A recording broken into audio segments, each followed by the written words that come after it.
Good afternoon, good morning, good evening, good night.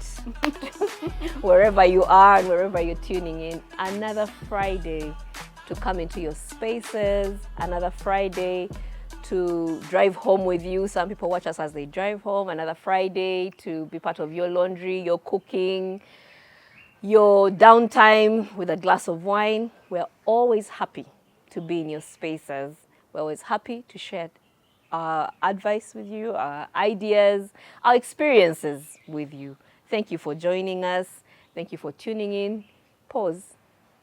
Share with a friend. Invite another friend. Do you have a neighbor? If you live in an apartment, call your neighbor. Come share a bottle of wine with them.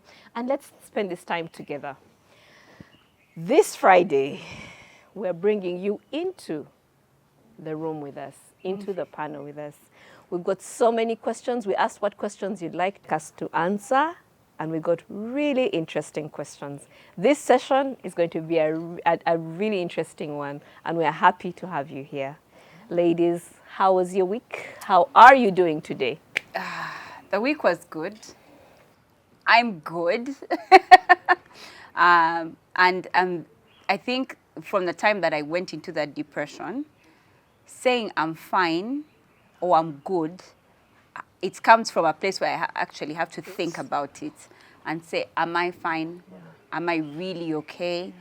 How am I feeling? Like we know how you say, hey, how are you? And people just say, I'm fine or whatever. For me, that's not the case. I really do check in. I'm like, wait, how am I? And for me, just this morning, I'm so grateful. I'm in a place of thankfulness. I'm in a place of gratefulness. Just being here. So first of all, it's a very cloudy day, but yet my spirits are high. That wasn't the case before. The case before was when it's a cloudy day and you're already in a dump, then you would enter the dump even more.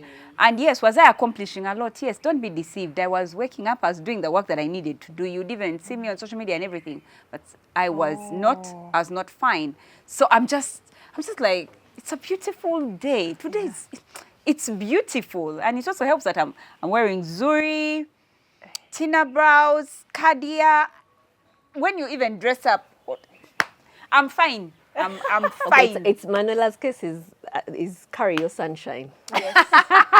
I love that. That sounds so nice. So you create your weather. Sunshine. Yes. Where you go. In my mind, yes, the sun is bright and it's beautiful. Wow, so I love it. Yeah. I love your glasses. Thank you so much. There's a story behind them. I won't share the ask, story. are they real? Like, do they have lenses? All right. She's asked for the story. Yes, please. A brief one. Yes. But you know, Bev has always wanted to tell this story. The story, yes, but you've never given her the chance. Never given me a chance. Please. Tell me It's a the brief story. one. Our family had an event a few months ago, and I was asked to present a poem. After presenting it, my aunt, who lives in Boston and here, she gave me a gift. She said, these specs really suit your personality, and she gave me large craft earrings. Right. These specs have no lens. The glasses have no lens. I wear contact lenses, you see. When you wear contact lenses, you can wear sunglasses, so you see me in sunglasses. Yeah. But they suit. I just love them. Everyone in the house wears them. Every one of my children and my husband looks phenomenal in this. We call them specs. Would I look phenomenal in the Nsengyumva? Let me see if you look good in the Nsengyumva specs. Wait for it. Wait for it. In 3, 2, 1. Take them off. I take them off. It's not for the I'm telling you, even my It's for the Nsengyumva. My 6-year-old wears them and she looks great. So that's the story behind them. Okay. They don't have a lens. But now I'm thinking, They maybe do I should suit your put a lens. personality, though. Maybe I should actually put a lens in Yeah. them. For what? So that when She I take wears off, glasses. I wear contact lenses. So that when I'm not wearing my contact lenses, I have these. Yeah. So I used to wear specs. Yeah, I've I always known you shifted to them wear. for contact lenses, but now I can So you wear. take them out you take out your contact lenses every evening? I should, but I don't. Ideally, you should. I don't. Okay. Yes. Yeah. It's just, I break those rules. Yeah. I would break them also if I would. Like, have you ever slept with them? She sleeps with them. You do? And you don't wake up with the eyes like red or infected or something? If it happens, I've that means always it's time wondered. for a change. I should change them because you change them after a certain period. So the redness comes when you're not changing them as you ought to, meaning buying new contact lenses. Because these are disposable. So after a time, you have to buy new ones. When I extend the time, to buy, that's when the redness appears and the itchiness. Or sometimes dust enters. I'm sure the opticians watching this are cringing. They are Yes. There's one I know who watches. Yes. Imi Kajambo. So if you're wearing contact lenses, follow the rules. They're rules. And when I follow them, my eyes have no problem whatsoever. You want to know how my week was? Last night or 2 nights ago, I realized that my eating habits had changed because I was using my own method of health goals, which was not working. I wasn't taking as much water as I used to. Because of the different trainings I have, I'm leaving home from one place to go to another at different times. Yet, when I used to spend a lot of time at home, I would drink regularly and I'd eat full meals. Yeah. That makes I'm not sense. doing that. And last night I realized, wait a second, what's happening to my body? And the headaches had returned. I realized, it's because I'm not having full meals like it's just this period. Yeah. Whenever there's a period and children are around, the training intensifies. So when I get home, maybe it's the afternoon, 2, 3, I'm not ready I want to have a bath early, be with the children, then I go to bed at 7. Right.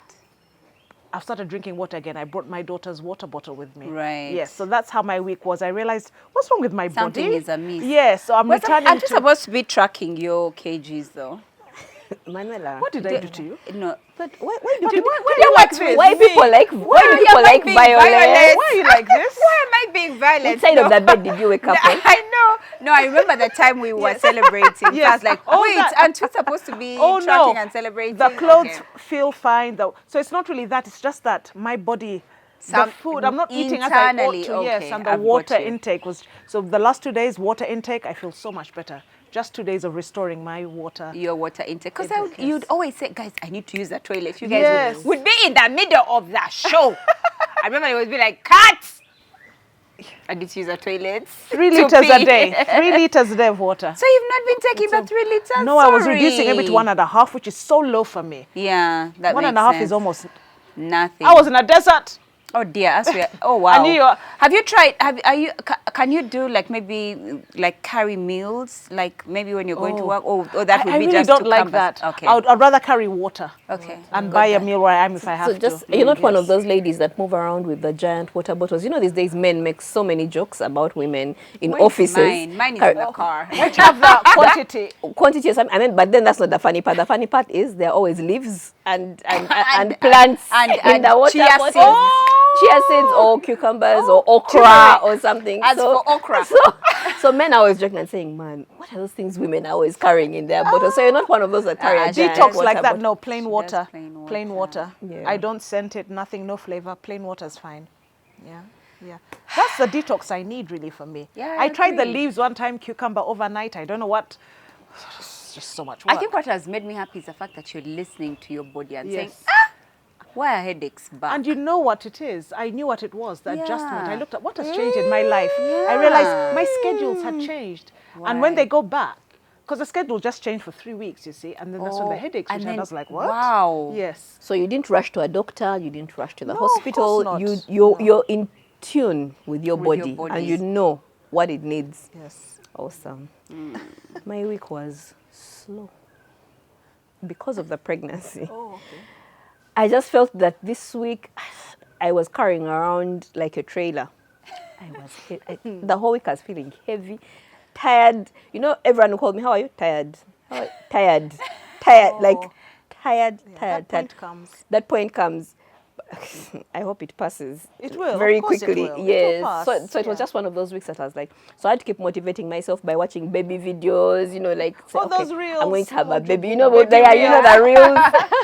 Then I bumped into a lady with a baby, and I was like, okay. So I spent time looking at the baby and saying, yeah, one day.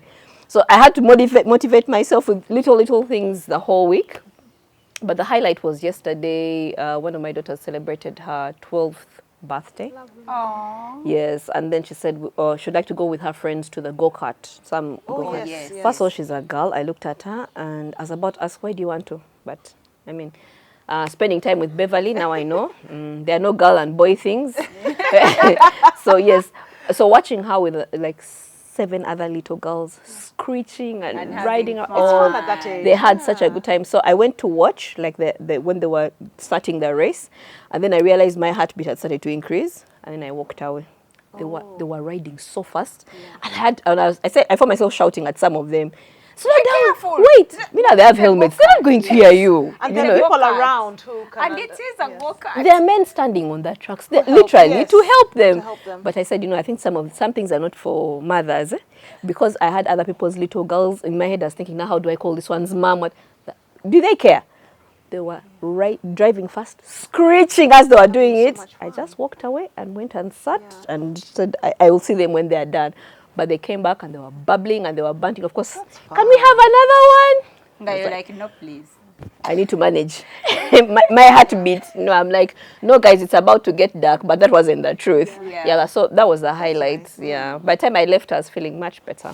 Nice. Yeah. Lovely. On to the questions. Yes. Thank you so much, guys, for sending. Now we know what you think of each one of us. Just by reading our questions. It was such a nice thing to read. I remember reading them and sending a message and saying, you guys, I'm dying of laughter. You guys are funny. Yeah. Yeah. Manuela. Yes. Would you like me to start? Please. So this question is coming in from at Yvette NCW. Thank you, Yvette, for sending in your question. And I think it's coming from this. Yvette probably follows me on my other platforms, especially Instagram. But if you don't follow me on Instagram, I don't know. Instagram, YouTube, LinkedIn, Twitter. I am on all of those as Manuela P. Mulondo. When I'm here, I have to be regulated. But when I'm there, I can just be 100% myself. But here I have to be presentable in people. On the other side, I am myself 100%. But anyway, that said, one of the things that I'm really big on, I guess, what I share on Instagram. Now, my Instagram is full of my answer to the question, but Manuela, how do you manage without a maid? That's what Instagram, that's a question Instagram answers. I am I love for there to be independence in my home. So I raise my children right from the beginning with independence. So as those moms who, the bottle, judge me if you want, I would put my children's bottle in such a way, even when they are 3 weeks, such that I'm not the one having to be the one feeding. The pillow. I would put the pillow with their hand so that they feel the warmth of the how bottle. Honestly, Guys, even like this, even. But I would put the bottle so that they feel the warmth and they know that this is, now I'm having something that I can drink. Yes. I'm those moms who would put a baby in the water and leave them so that they feel the water. I'm those moms who, even when they are older and they just want to splash water, I leave them to splash the water so that when they are older, they seek that independence. So my children decided to bathe themselves early, very early. I've seen them do certain tricks, like they want to wash their back, so they put the chango on the wall. And they do like this, so they can scrub their backs because they can't reach, you know, and because their hands are too short, but they want their independence. So I've raised our children such that they seek independence. Why? Because I didn't have help. So my home has entirely been in such a way that everybody should be able to access everything whenever they need it. So you find that my home, I consume, in the words of Yvette, I consume things like organizational, a lot of organizational things, you know. For example, you know how you have people have posho and they put in like, I don't know, in sacks. They leave them in sacks. Mine don't remain in a sack. I put them in a container that is labeled posho. A container labeled rice. Even if it's not labeled, at the very least you can see. Yeah. Why do I do this? In case I'm shooting Bump Love, and Blake needs to be able to get, I don't know, eggs. He shouldn't have to call me. He should see the eggs. So yes, there is a certain level of overconsumption if you overdo it, because the principle essentially of organization is everything should have a home and everything should be in its home. So if you say that forks are here, forks should remain in that place, not teaspoons. You know how you have many forks, then everybody is trying to pick through all the get the folks to pick the teaspoons. teaspoon, then visitors come, you're trying to pick out the 6 that you bought, which were special. No, all of them are in an organized place, so that even when you guys come home, you've been free in my home.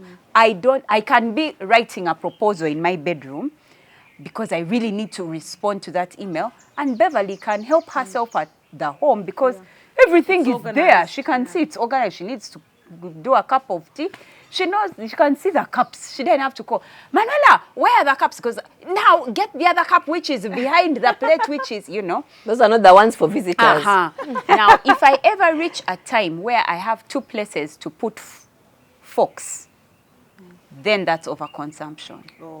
You get. You have 2 places to put posho. You have 2 places to put rice. Yeah, even you're confused. You've now started to over-consume. Almost you've become obsessed with organization. So I always do check Is that myself. obsessive compulsive disorder?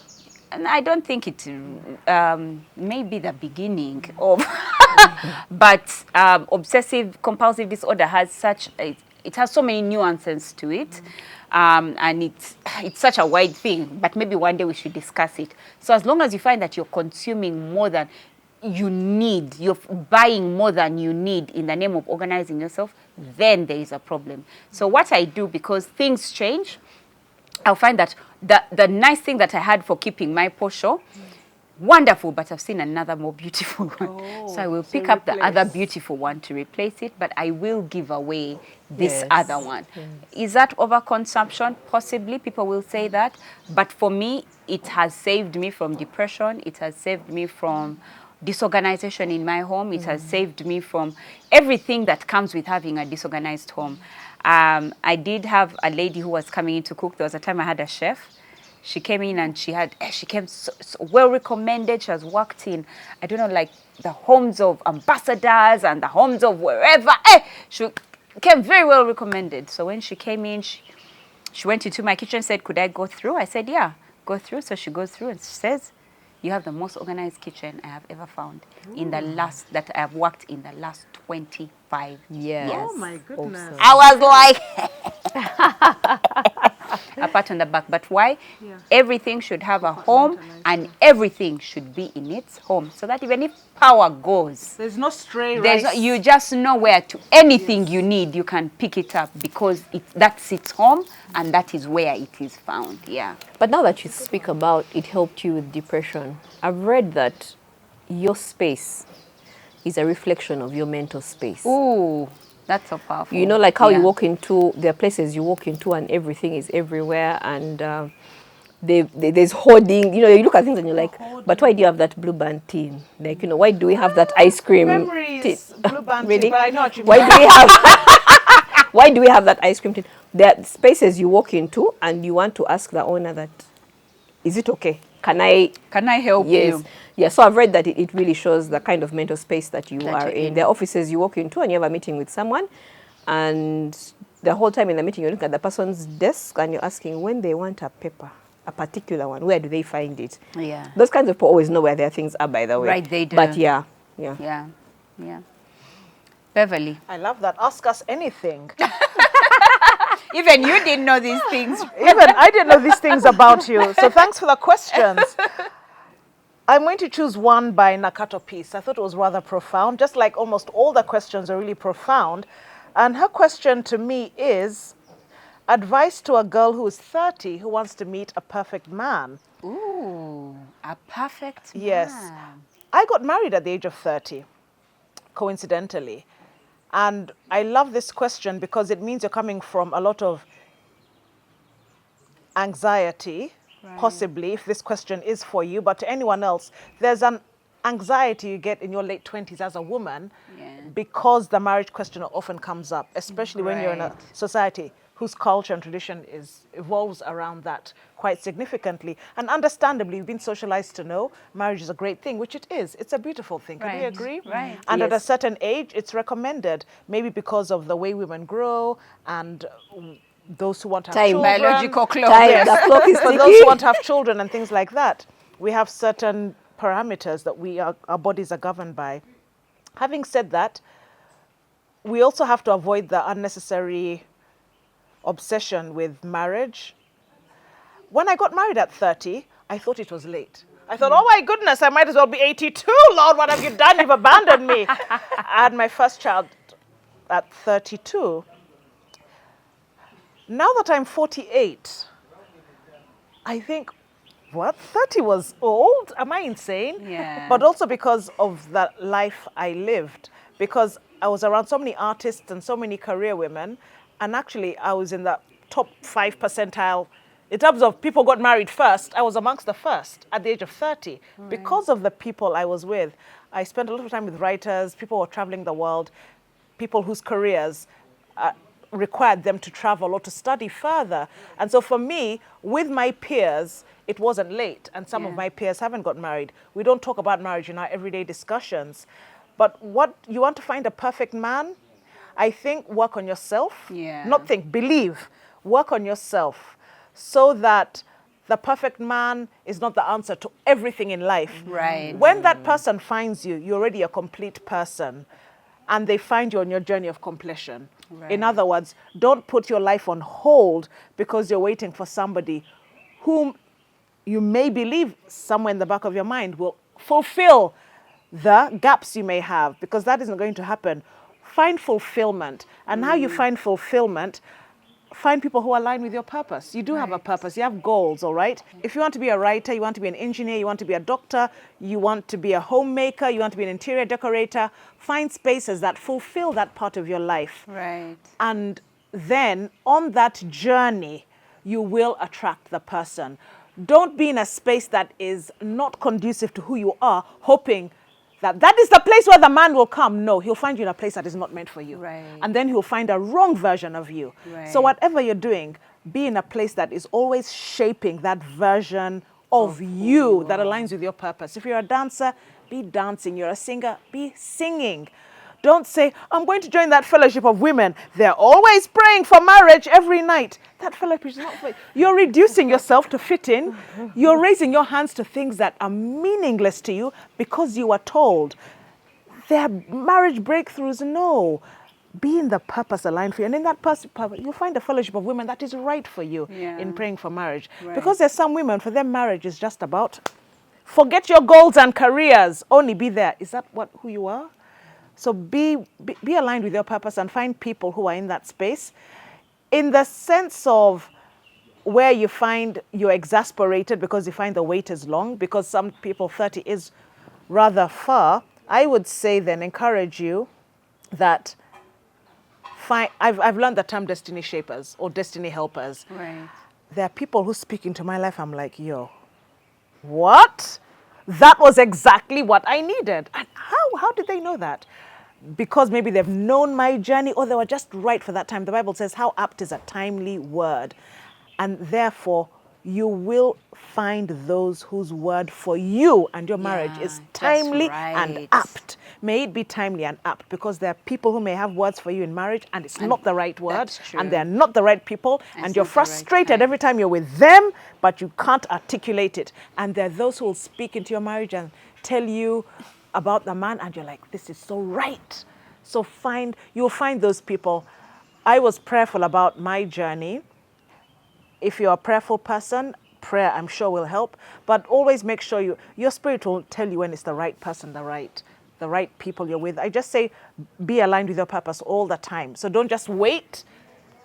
Be in your purpose, and the man will be attracted to that version of you, because that's who you are. Remain who you are. I love that. And I when you find the person, if this question is for you, whoever it may be for, please let us know on Bump Love. Because this discussion, of course, it's a short time to articulate it at length, but thank you for sharing. It means a lot that you found enough confidence to ask that question to me. Thank you. Yeah. I once read a book about preparing for marriage. I wasn't married then. Yeah. And there was an assignment for each of us. At the beginning of the book, you know how you read a book beginning and you're like, this is not what I wanted. Anyway, and it was that list that you have. You know, all of us have lists. Of course. Some people have written. Some people it's in your head. It's in your head. And some people it's in your subconscious. It has not even reached the head yet. But somehow you know. So I said, write down, go through that list. How many of those things are you? Yeah. Oh. Yes, because many times, yes, we have expectations. Yeah. Yes. I remember reading and say, should I continue with this book? Or, because it's not what I wanted. Yeah. Like it You wanted starts, it starts with putting a mirror in your face and that's a say, good tick one. off all those things that you are. Yeah. Look at the rest of the list. Because there's a thing of attracting Yeah. what you are. Yes. So when you want to attract a kind person, are you kind? Be kind. Yes. A purpose-driven man. Do you have a purpose in your life, or you're Yeah. just going through it? You know, a hard-working man. What are you? Yeah. So when you look at those values, or the list of things that you want, Yes. of course, you're not going to be told dark and handsome, but there are other things that you expect. Yeah, look at yourself first. Yeah. That's Yeah. a good one. And Yes. make the good So work ones. on yourself, isn't it? The version that I had of that was when you write the list of that man who you want, and you've written him and you're happy with the list and you've gone through. If you were to name that man was Kenneth, what is Kenneth's list For you. of the woman he wants? And do you fit the bill? Dear. But who is Kenneth? Even can you know what Kenneth is you- looking for? For auntie. No, you see, you've written that you want Kenneth, that one of the people that your dream guy is kind. Okay. What do you think a kind man wants? in a woman. Or in a then. woman. That's what she's saying. Yeah. A So kind you say woman a as kind well. woman. Yeah. Okay. Then you say rich man. Okay. What kind of woman does a rich man want? Then it says, oh, a woman who's a good steward. Then you ask yourself, Even the little which I even have. a little, am I taking care of it? Because he might not say he wants a rich woman. No. He might. But a good steward of. A good steward of the money that he has. Oh, okay. I want a man who is handsome, who will give me good, all those things. You ask yourself, With so good if I were genes. to get that man, what kind of woman is that man looking for, and can I be that woman? I like that. Yeah. So it's basically sending the ball back. Yeah, it's sending the ball back. But I also feel that Brad and I met very unexpectedly. I was doing what you said as what we should do, which is the advice I give every woman. Do life. Yes. Yeah. Do life, yes. Certain things are taking longer.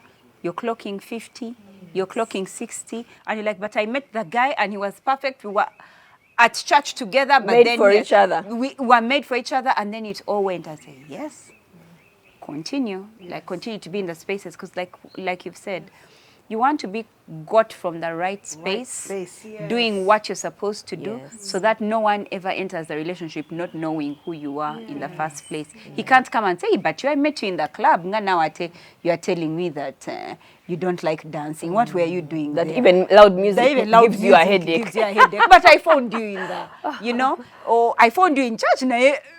Madam, what, so you just kind of have to be doing what you're supposed to be doing. I think it's important that you're in the right space. Yeah. I've just remembered the Bible says,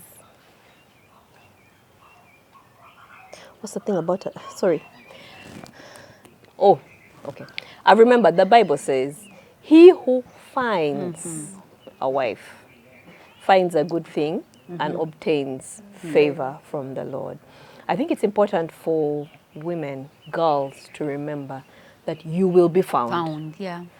And don't let the pressure get you actively searching and looking around at whoever's around you and trying to get things done your own way. You will be found. Oh, yeah. Yes, because the man needs the favor. He also needs to find a good thing. Yeah. He will you find become you. the good thing. Yeah, you become the good thing. So it's important for you to always remember, I am the good thing. And for that man who has not yet found me, Yeah. the loss is on him. Yeah. Because he has not yet obtained favor from the Lord. the But Lord. when he does, and he identifies and then actually marries me, he's Favor in is, business. Yes. So waiting can make you anxious, but spend less time with those people who then Yes. heighten the anxiety. Yes. Right. Because there are those whose Yes. job is just to heighten your Yes. anxiety. Yeah. Yes. That's true. Go to the destiny people in your life. Yes. Nat's Martha asked Barbara, give me some random advice in relation to believing the Lord Jesus Christ. Random advice. I don't know, yes, because now so many things have come to my mind. I guess that's why she said random. At the same time. Yeah. I think the random one it's one of the best decisions you'll make Right. in your life. Believing in the Lord Jesus Christ, believing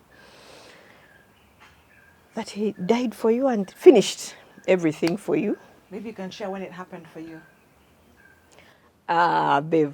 Yeah, It first because happened for some me in people- Gayaza in S1. But remember, we used to recommit like every 3 months. Depending That's on why I said I am, babe. Yes. Depending on the guest speaker. It first happened for me in S1 in Gayaza. And then I remember every time, sometimes, many times they'd bring guest speakers and they say, some of you have backslid. You have lived double lives. You've lived double lives and you need to recommit. So in We between wanna S1 and welcome you S4, back to Jesus.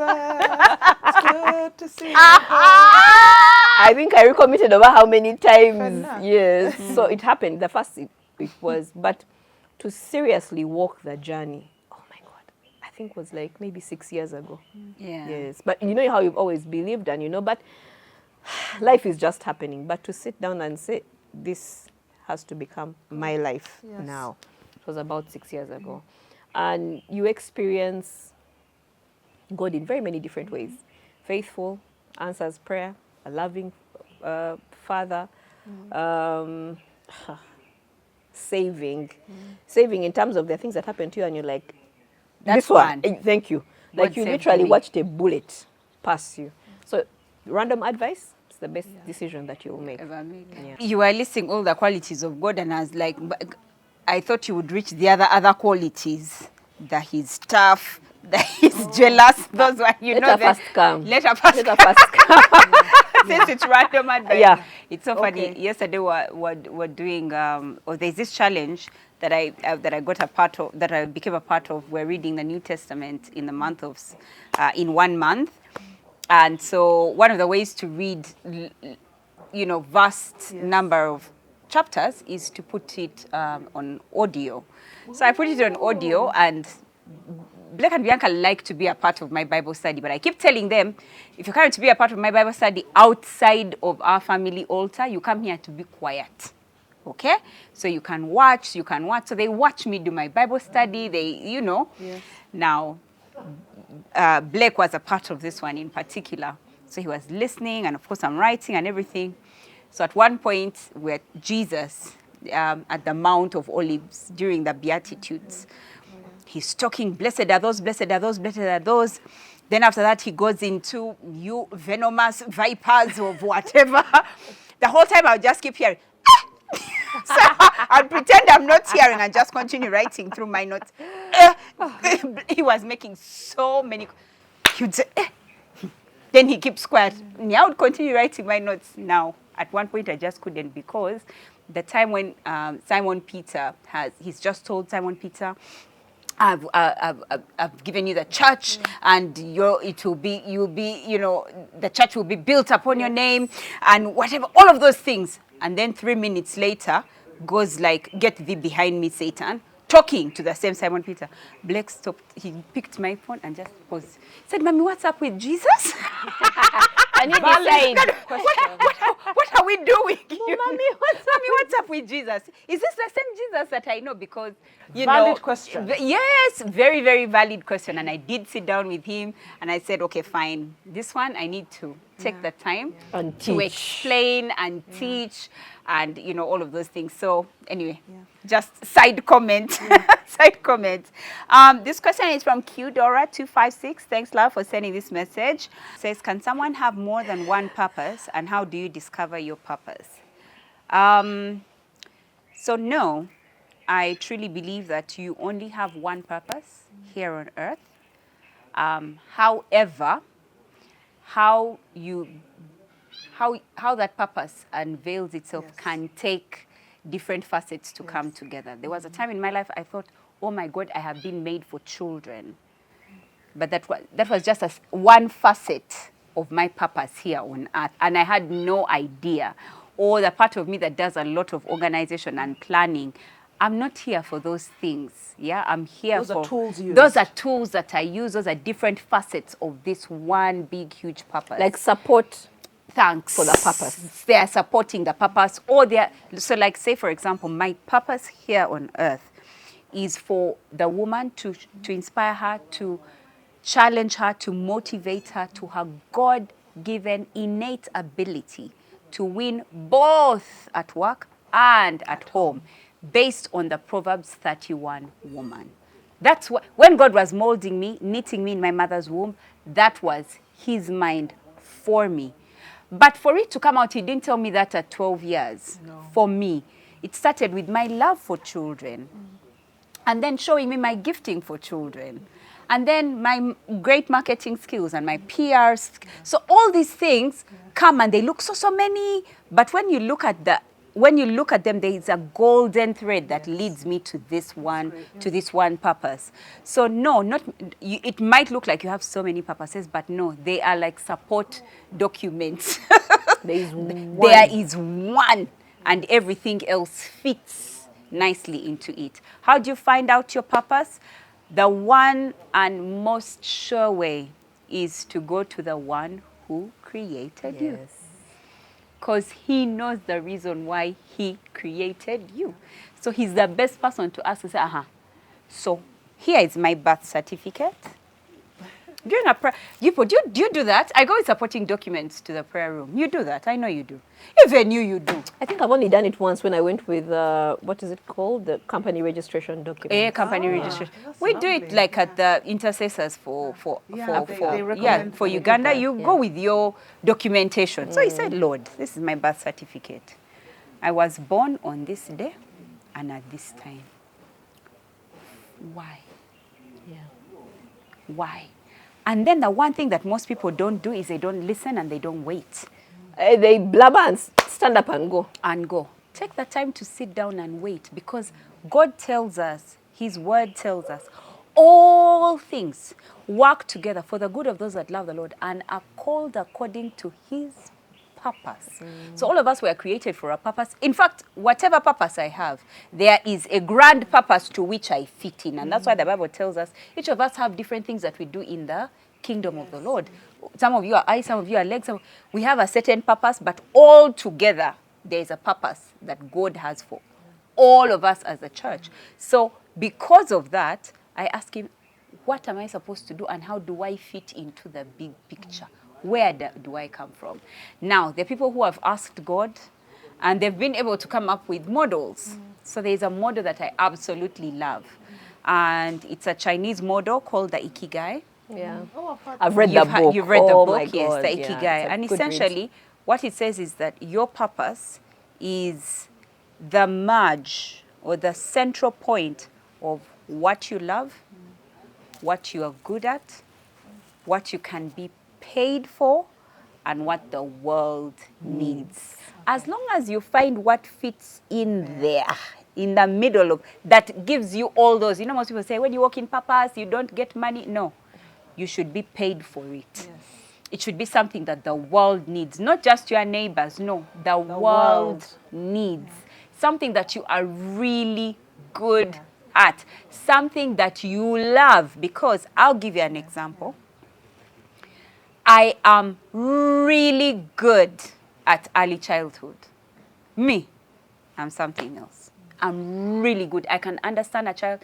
But if you put the child and its mother, I'll pick the mother. I love that woman. I love mothers way more than their children.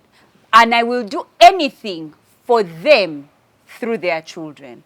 So I'm really gifted at working with children. Yes. But my love is for the mother of that child. Yeah. You understand what I mean? So there is a difference. You can be really good at something, but and yet what you love is also different. So it's important that you know which of those areas that you're in. I actually do have a purpose course in case you want someone to take you through the Ikigai. Yes, I was about to say it's a process. It's a process, yes. It's not something that you do immediately. No. Yeah. By the time the light bulb comes on like this, you've done like 5 or 6 classes. Or, yes, it's a process. Yes. It's actually a 5-day course. You can come in and do it. But I also keep telling people that even when you've done that course, never jump the point to go back to the one who created you. Yeah. Dr. Miles Monroe said that. He said, if you want to know the purpose of a car, you go to the manufacturer. Right. Yes. That was deep. So thank you so much. And he was talking about purpose. You know, he was a very teacher big on purpose as well. Yeah. And he said, go to the manufacturer. Yeah, that's the best place to go, actually. Go to the manufacturer. I love it. Thank you for sharing. I really love these questions. That's Martha. Oh, That's Martha She's asking how to expound her writing skills. Again, beautiful and important question. Read. Because the source of your words is from reading. What are you reading? What kind of writer do you want to become? What are you reading?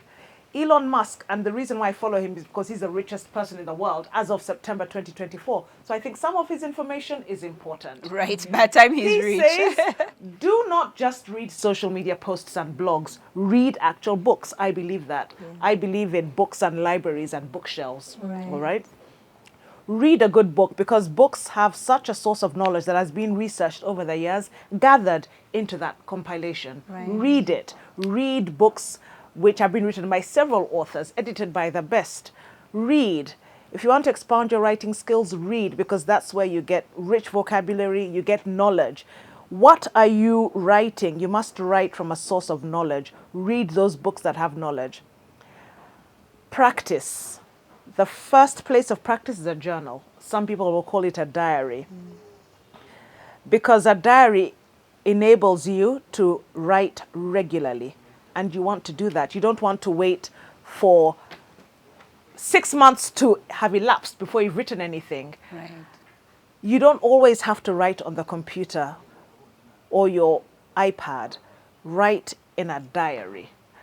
There is such a great sense of intimacy when you write and see your handwriting back at you. Sometimes you can read it, or because we're used to typing, we're not able to. But that intimacy of seeing things crossed out, you know how we used to edit shorthand before?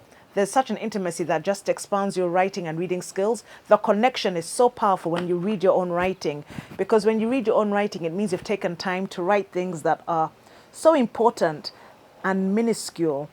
When I write in my diary, I write things like, when I woke up, the headache wasn't as bad as it was yesterday.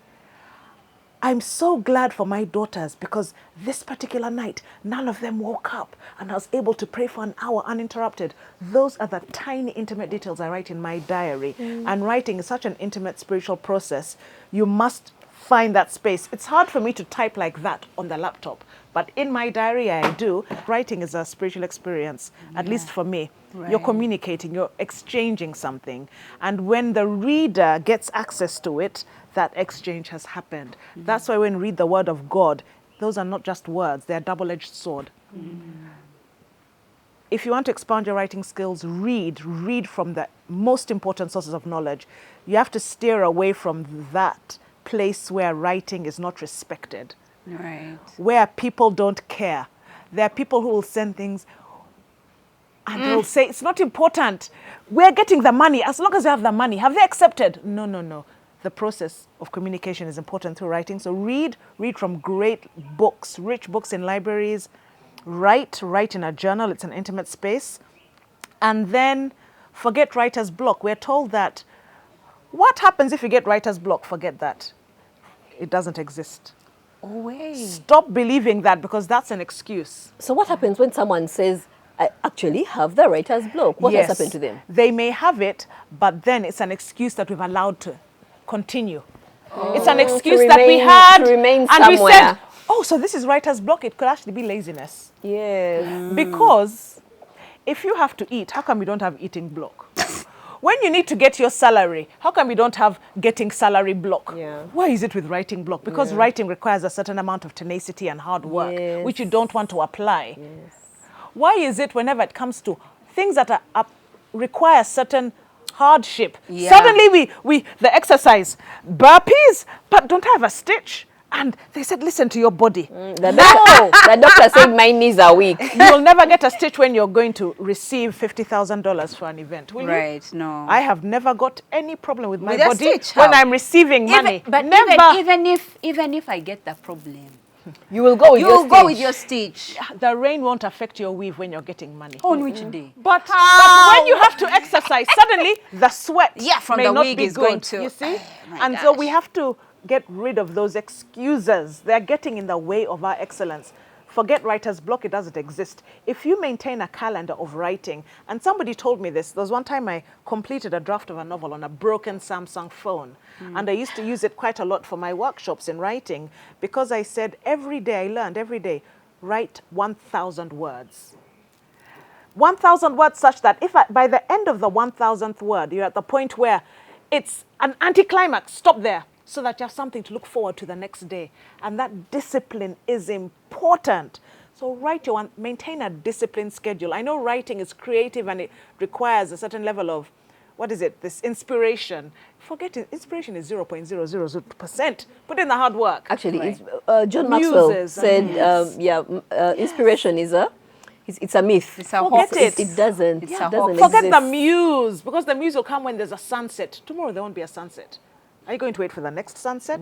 So read books, have a diary or a journal where you write by hand, and then practice a disciplined schedule. 1,000 words a day. I reached my writing targets on my blog easily because I set a target. I reduced time on other activities, and I said, listen, I want to write a blog piece, one a week, which is 52 by the end of the year. I reached 60 easily. Because the discipline just became part. At first I was like, what do I write? What topics? But do you know, you can write about sitting on a chair and have 10 blog posts. Because the more you practice, the more your mind expounds on that. Right. Where you put your energy is where your energy will then bear fruit. Right. So I put so much energy in writing and reaching my targets that reaching the target was no longer a problem. At the beginning it was. Even journalists reach out to me and said, Beverley, as a journalist, I've never done this. I stop in March. How did you do it?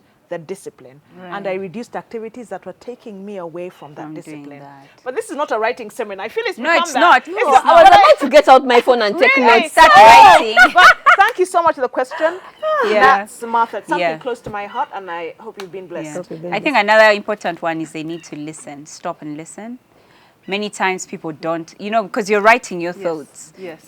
How are you writing your thoughts if you're not So take time listening to your them. thoughts? Yes. So listen to your There's thoughts. an amazing connection between writing and the brain. Yeah. Absolutely.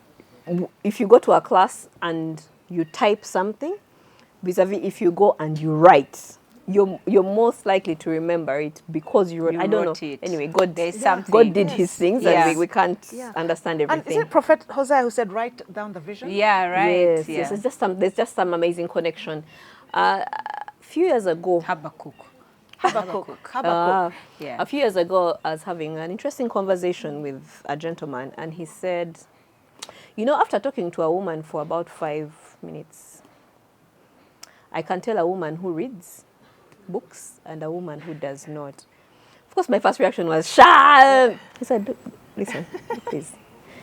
The way she articulates herself, the way she expresses herself, the diction she uses, and the depth of her topics." He said, "I can tell." And that women who are reading have a certain depth about them. You guys, I made up my mind. One book a month. It's possible. If you let go of those excess activities we're doing, you can. And I understood why. Because by the time a book comes out to the market, it's been through edits. It's been through, research. 3 or 4 people have been given copies and, send them back. What's that thing called? Yes. Transcription. The transcribing. Yes. So by the time you're reading a book, you're going to learn how to put together sentences in different words. It's hard for you to finish a book and you've not learned one new word. At least. At least. Or even an idea. So I like the fact that you talk about reading in order to be a better writer. Interesting that Nakato Peace asked you a question. She's asking, what tribe are you? And what pushes you to always be calm? Actually, there were about 3 different people who asked me about being calm. Yeah. And I'd like to say, the connection between my tribe and calm does not exist. I actually have 3 tribes, of which I don't see any of them being calm. But I'll speak for the Samia woman. We're very strong-minded, we have very strong wills. When I decide, I've worked with Manuela for some time. She now knows. If I say I'm not going to do it, I don't know what you can do to convince me to do what I'm not going to do. However, how I go about it is very calm. Yes. Will not, Oh, right, I'll not yes. stand up and argue with you, Yes. and what we can be in a heated argument, and I'll very calmly say, "Sija kusobola," and that's it. Or why you're going to bring a tractor, or why you're going to do it. But two things I think keep me calm. One, experience in life. I don't think I've seen everything, because I'm sure there are still some Yes. waiting for me with a red carpet. But I believe I've seen one of the most difficult things in life. You know, we've been through childbirth, you've been through betrayal, I've lost money in businesses, forex trading.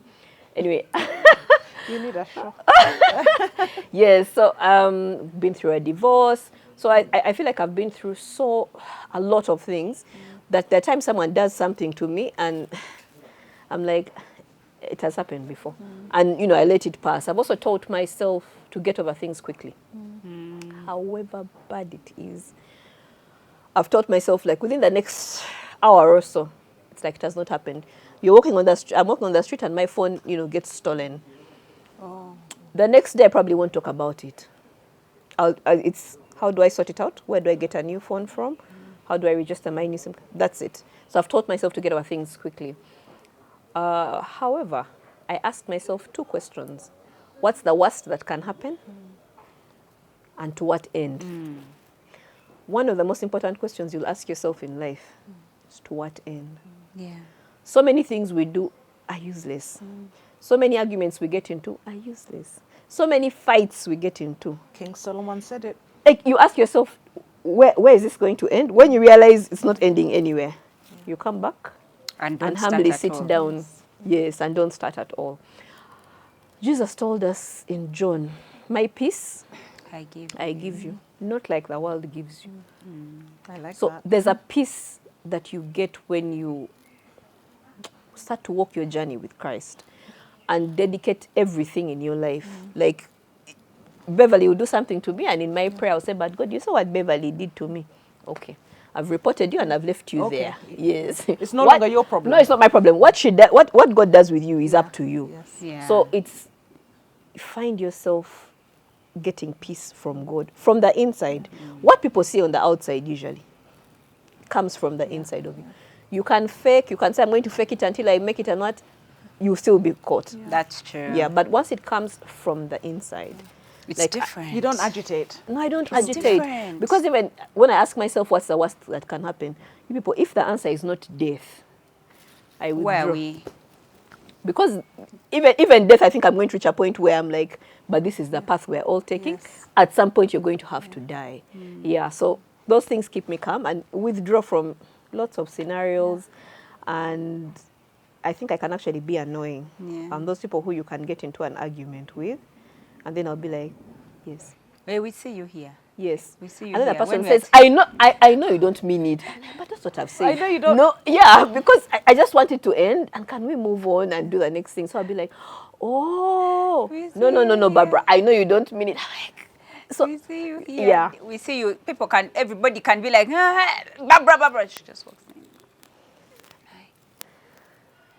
there's no one. If has you died. want to No one has- quarrel, so you death- want to throw if there's yourself no death- upside down. It's just like Everything else can be worked out. everybody. We you have- know, you're those chicks who we call for a battle, a fight, and then we find you in the bleachers. We want to welcome Barbara. Barbara is among the audience. Taking popcorn and candy Waiting floss. for the fight, which she's supposed to be fighting. Meanwhile, the other person is with their horse going around, showing horse. how powerful they are. Barbara is like, I want a it's bull. going You to know be those the bull bull fights? the bull fight. And Barbara is in the audience. The camera can even reach her and say, who, me? Yeah, no, I'm here. Let's have fight. Yeah, Let's have fight. I find Wow. that lovely. Qdora came with some questions and they were big and nice and really nice. She asked, how can someone deal with depression? Okay, so guys, I think I've answered this question before. I actually did an entire episode on you know, Yeah. story time with Manuela, and I talked about depression and what helped me to get out of it. But I do need to tell you that it takes steps and it takes time for you to be able to walk through the depression, because you also have to find out where your source is, what the source is, what the triggers are, how can you navigate them. All of those things you have to answer, all those questions you have to answer. But I need to tell you guys the final stage for me. After I went through all those, which I needed to go through, the entire process, maybe we'll leave the link to that episode somewhere. Yes, good. This 2023, actually, I was seated on a toilet, on the toilet. I know TMI, but I need to give you context so that you understand what was going on. I had, quote unquote, I had very good days, and then this particular day I needed to go to work, and then I woke up and I wasn't feeling it. Now, it was different from those days where I had more bad days and one good day. And now here I was having many good days and one bad day. So I was having that one bad day one time. And I go into the toilet and I just put my, you know how you just put your head in your face in your hands. your face in your Yes. hands, and I just cried. And I said, God, why? All these things I've done, I've spoken to people, I've done everything I've done, I've prayed, I've done all of these things. Lord, why? He reminds me of a scripture. The scripture that says he gives beauty for ashes, strength for fear. Ooh. When you read it until the very end, yeah, Isaiah 61:3, and the NKJV version says, to console those who, okay, so it comes from the song, you know that song, he gives beauty for ashes, strength for fear, that one? Bev was singing it a few minutes ago.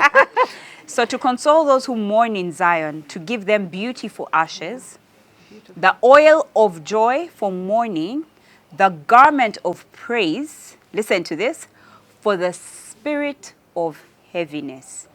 And then he said, because it's a spirit. So you've done all the work to fight this spirit. It's an evil spirit. Now it's time to cast it out. I said, Wanji, to cast out a spirit, that I can do. Friends, seated on that toilet, I will never forget. I spoke to the spirit of despair. I cast it out of my life, my bloodline, my children's life, their children's children, and their children's children for generations to come. I refused the stronghold it had over me. I declared it null and void. In the name of Jesus, I cast it out from that day.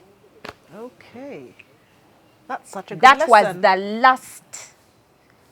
It's a great lesson. The last string to realize that depression is a spirit. Because when you think about it, most people who are going through depression, when you ask them, how, where, how does it cause you to throw yourself down a building? How? And most people look like, actually most people have many things going on for them. That Yes, are okay, at that time that of are that. right. Thank Yes, you. that the work is okay. They've got families. They've got families. When you think about it, yes, I know there is a whole mental health and everything, but that is being caused by a spirit. And it's not a spirit of God. But you know that thing of our spirit feeds our soul, that eventually feeds the body. So many of the challenges we go through start with our spiritual state. Yeah. How is your spirit? How are you feeding your spirit?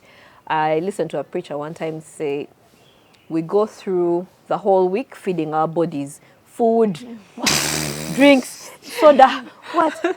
And then we give one small sandwich on Sunday morning between 8 and 10 or between 10 and midday to our spirit. On online church. Now it's even online.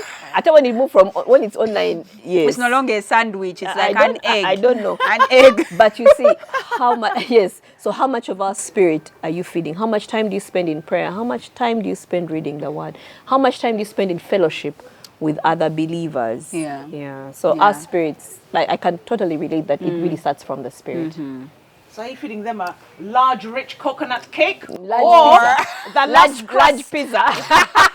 or But I love that, feeding the spirit and feeding your flesh. You really need to make sure the balance. I like the wheel of balance, and you've talked about this. Yeah. That's an entire show. Maybe you do it in APPG. Yes, we do. Yeah. That's great. It's great. I have a question which I'd like to answer because I'm particularly dressed to answer this question by Nakato Peace. Two reasons. Nakato piece, we send you briefly. Yes. In my mother's family, there are 3 sets of twins. Wait, what was the question she asked? I'm going to. Oh, you're go coming that. to it. Okay. Why I chose Nakato's, 2 reasons. One, there are 3 sets of twins in my mother's family, so I'm endeared towards twins. And the question is about what motivates my sense of fashion. Oh. They're really simple motivating factors. I wore this because my sister had a concert, and I particularly wore this because purple is rich. I'm drawn towards purple and blue for the last 6 months or 1 year. I'm not sure why.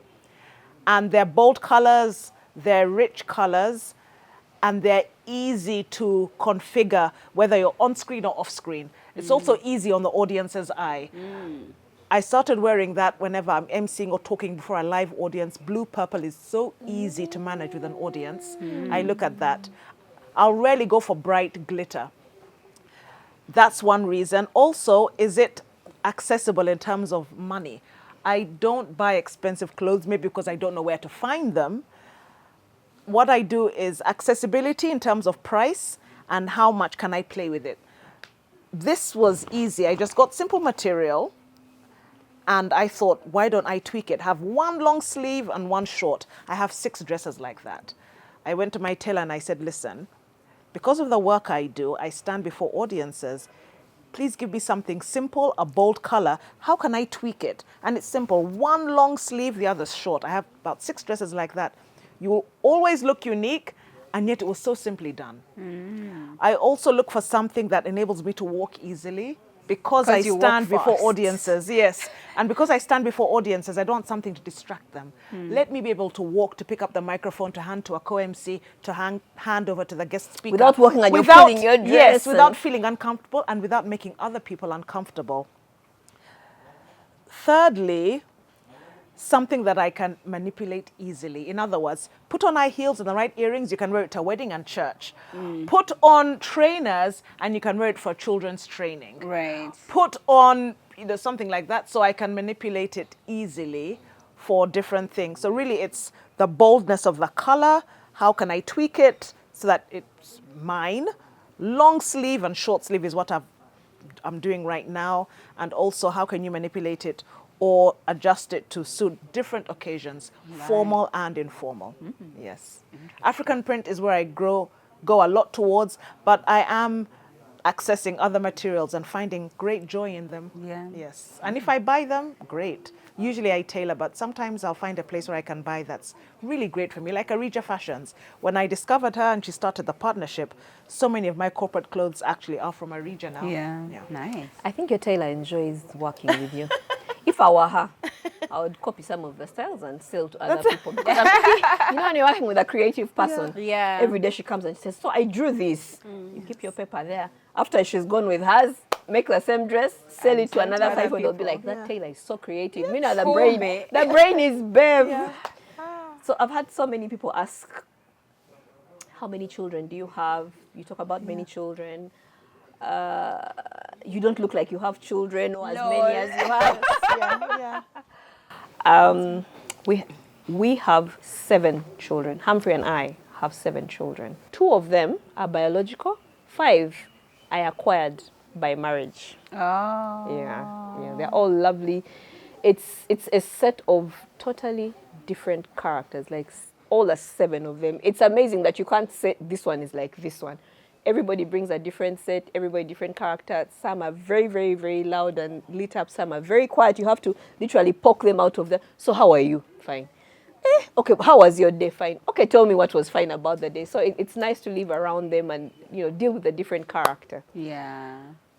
Oh, this was really love nice. that. This was really nice. Ask us anything. I'm going to put my question next. There, and I'll put someone else's name. When you ask one. I think we should do a show where it's our turn To ask each other questions. Each other, and also to ask The audience questions. Because we've encountered interesting characters. Not the people that I can pinpoint, people who comment almost, every show. Consistently. Or even those that don't comment. When the comment comes, you're like, I want, who is this person? Yeah. People have shared their stories with us, and it's really interesting. One day we are going to also be the ones to ask you questions. I Ladies, agree. Thank you so much Thank you. for being Thank honest, you. for answering the questions. It was brave. Yeah. We hope to continue answering the questions on the next show. Don't stop asking us questions. Some of them we answer. I know Manuela is very keen on answering questions that come in the comment section. She actually entertains me with doing that. So please don't stop. We just didn't do this for the show. Please ask your questions. We'll always answer things that you want to learn, things you'd like to know. We're happy to share. We're happy to listen and give our experiences as well. Yeah. Great. Ladies, thank you so much Thank you. for being here. Thank you. At Colos. We're at Colos Spa Yeah. in Bugolobi. And we've got a promotion happening. We've got a gift for you. Tell us in the comment section who you think deserves to come for a spa treat. It's a beautiful place. You know, one of those places that you come to and you forget that you even have problems. Problems. Lol. You come and you get into some kind of bubble and first forget the outside world. Yeah. So tell us, You is need it that. you who needs to first come and forget your problems, or is it your mother, your auntie, and all? Yeah. Thank you so much for tuning in this week. Comment, share with us your experiences. Some of the questions we've asked, you also have wise answers for them. Please share with us your wisdom, and let's all do this together. Yeah. Until next week. Bye-bye. Bye-bye. Take care.